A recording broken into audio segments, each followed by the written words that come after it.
I'm Nedoux from the Nedoux Sewing Club.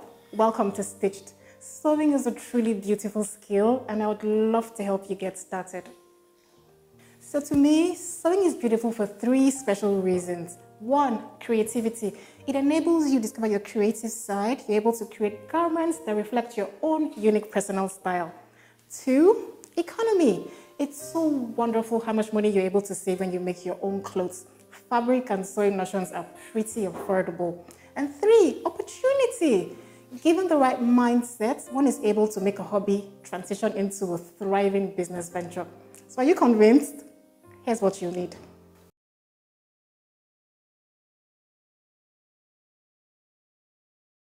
So a sewing machine is obviously the most important item you need. But before you make the investment, first of all, define your purpose and your budget. Purpose means, are you sewing personally or for commercial purposes? If you're sewing personally, I would say an electric tabletop machine such as this one will be fine, or even a manual pedal one. But if you're sewing commercially, which means a higher frequency and a larger volume, I would say an industrial sewing machine will do, as it's got a higher powered engine. So most sewing machines pretty much do the same thing, sew a straight stitch, but some come with extra features like decorative stitches, your zigzag and embroidery, really cool stuff. Yeah? So before you start sewing, there are a few things you need to know. One, seams. So a seam is the stitch that joins two pieces of fabric together. And two, seam allowance is super important. That's the gap you see here.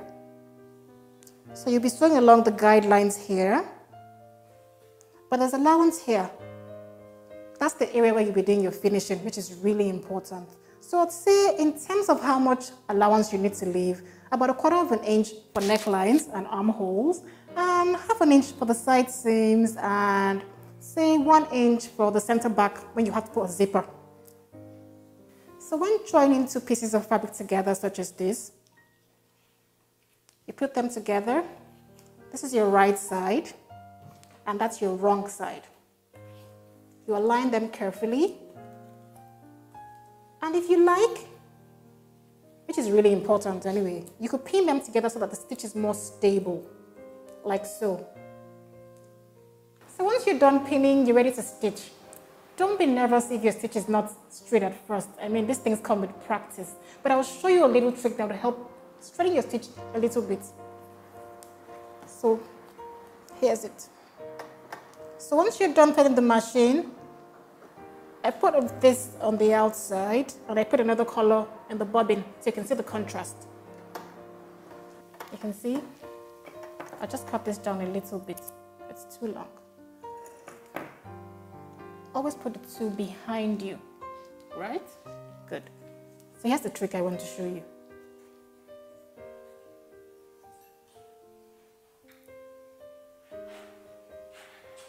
The machine foot is like, I compare it to a feet with two toes. Yeah. So basically, if you're able to align your sewing guideline right where the needle keeps on hitting, I think you should be fine. So here we go. I put the foot down and I stitch.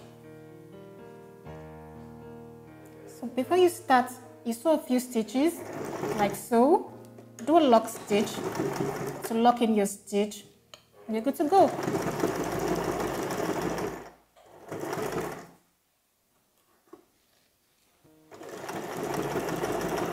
You can see I'm starting to bring out my pins so it doesn't break my needle. There we go. You can also lock stitch at the end of every. Brilliant. See? Right on the line.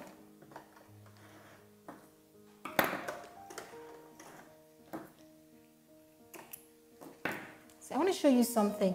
You can see there's a red thread on the outside where the outer spool, and on the inside it's black because the bobbin on the inside was wound with black thread.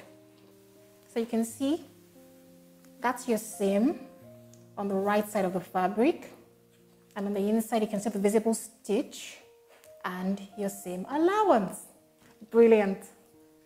Another tip I'd like to share with you is something I refer to as the golden tip of sewing.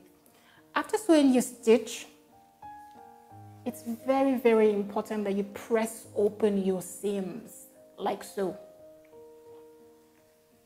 You use an iron on low heat, and then run it in between the seam allowance of both pieces of fabric, like so, gently. You know what this does? What it does is it smoothens any crease that could have formed while sewing. So you have a really, really smooth finish on the outside. Very important. So you don't always have to leave sewing allowance before sewing, because sometimes you include that before cutting out your pattern. Your sewing machine comes with markings here that help you know the amount of allowance you're leaving. So for example, if I place this piece of fabric at the 3/8 mark, for example, and I stitch,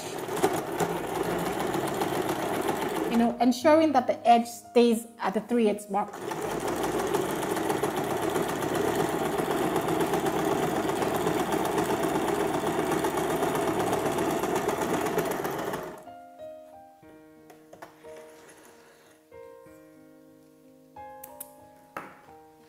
Automatically, the allowance here will be 3/8, and so on and so forth. So it has markings 3/8, 4/8, up until 6 1/8 for this machine.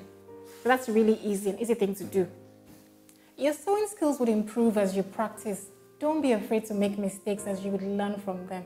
And even if you make a mistake, use your seam ripper to unravel them. For sewing tips and inspiration, visit my website. And to register for the next NSC sewing workshop, click the Sewing Club link. I'll see you next time. Bye.